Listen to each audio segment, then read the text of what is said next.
پرانے وقت کی بات ہے، ایک ملک میں ایک بادشاہ اور ملکہ حکومت کرتے تھے۔ اللہ کا دیا ہوا ان کے پاس سب کچھ تھا، مگر اولاد کی نعمت سے محروم تھے۔ پھر ایک دن اللہ نے ان کی فریاد سن لی اور ان کے ہاں ایک خوبصورت بیٹی پیدا ہوئی۔ بادشاہ نے پورے ملک میں دھوم مچا دی۔ دور دور ملکوں سے لوگ تحفے تحائف دینے کے لیے محل آئے۔ محل میں گویا جشن کا سما تھا، کہیں خیرات دی جا رہی تھی اور کہیں قیمتی لباس تقسیم کیے جا رہے تھے، اور پورے ملک میں مٹھائیاں بانٹی جا رہی تھیں۔ محل جگمگا رہا تھا۔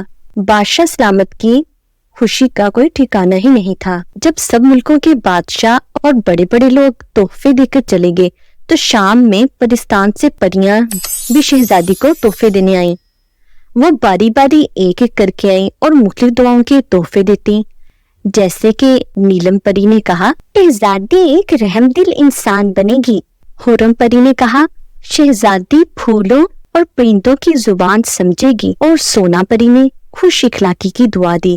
اسی طرح کئی اور پریاں آئیں اور شہزادی کو دعاؤں کے گلدستے دے کر گئیں۔ آخر میں کالی پری بھی آئی۔ کالی پری نے کہا، میں شہزادی کو دعا دیتی ہوں کہ جب وہ جوان ہو جائے گی تو جب بھی روئے گی، اس کی آنکھ سے جب بھی آنسو گرے گا وہ ہیرا بن جائے گا۔ بادشاہ کو کالی پری کی دعا بالکل پسند نہیں آئی۔ ارے یہ تم نے کیسی دعا دی ہے میری بیٹی کو؟ بھلا میری بیٹی کی آنکھ سے آنسو ہی کیوں نکلے گا؟ اور اس طرح بادشاہ سلامت کالی پری کو برا بلا کہہ کر محل سے نکال دیتا ہے۔ دن گزرتے گئے اور شہزادی سویرا بڑی ہو گئی۔ وہ بہت نیک دل اور خوش اخلاق تھی۔ سب لوگ اس سے بہت خوش تھے۔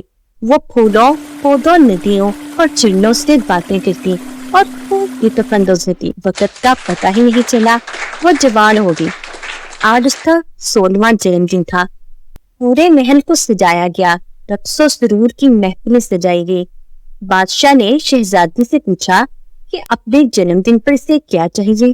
شہزادی نے کہا، مجھے ایک خوبصورت گھوڑا چاہیے تاکہ میں اس پر سوار ہو کر اپنی سلطنت کی سیر کر سکوں۔ پہلے تو کچھ دن بادشاہ نے سوچا، پھر اجازت دے دی، لیکن شرط رکھی کہ وہ بھی اس کے ساتھ جائیں گے۔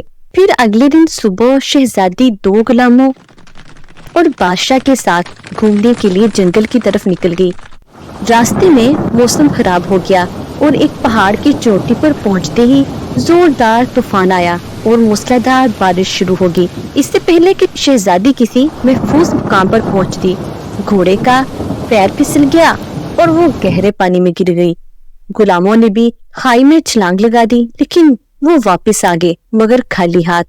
بادشاہ بہت پریشان ہو گیا اور ہر طرف شہزادی کی گمشدگی کے اعلانات کروا دیے گئے، لیکن کئی مہینے گزر گئے اور شہزادی کا کوئی پتہ نہ چلا۔ بادشاہ اور ملکہ نے رو دھو کر صبر کر لیا کہ شاید شہزادی اب اس دنیا میں نہیں رہی۔ پھر ایک دن ایک سپاہی جنگل میں جا رہا تھا کہ اس کی نظر ایک بوڑھی عورت پر پڑی جس نے ایک بڑی گٹھری اپنے کندھے پر اٹھائے رکھی تھی۔ سپاہی نے بوڑھی اماں سے پوچھا، اماں کیا میں آپ کی مدد کر دوں؟ بوڑھی اماں نے بولا، ہاں بیٹا، یہ گٹھری اٹھا کر میرے گھر تک چھوڑ آؤ۔ سپاہی گٹھری اٹھا کر بوڑھی اماں کے پیچھے پیچھے کے گھر کی طرف چل پڑا۔ جب وہ بوڑھی کے گھر پہنچا تو اس نے دیکھا کہ ایک ہنس ہے جسے بوڑھی عورت میرا بچہ کہہ کر بلا رہی تھی۔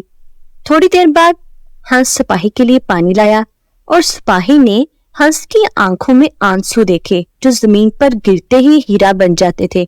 سپاہی حیران ہو گیا اور اس نے بوڑھی اماں سے اجازت لے کر واپس محل کی طرف روانہ ہو گیا۔ یہ تو بہت بیش قیمت ہیرا معلوم ہوتا ہے۔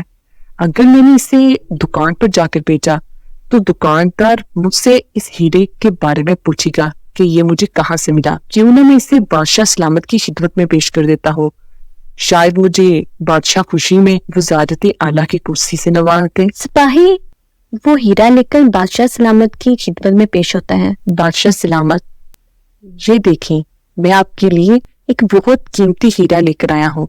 آپ کے تاج میں یہ آپ کی اور شان و شوکت بڑھا دے گا۔ بادشاہ وہ ہیرا دیکھ کر بہت حیران ہوا اور بادشاہ کو کچھ یاد آنے لگا۔ بادشاہ وہ ہیرا اپنے ہاتھ میں پکڑ کر جلدی سے ملکہ کے پاس پہنچا۔ ملکہ، وہ ہیرا کہاں ہے جو شہزادی سویرا جب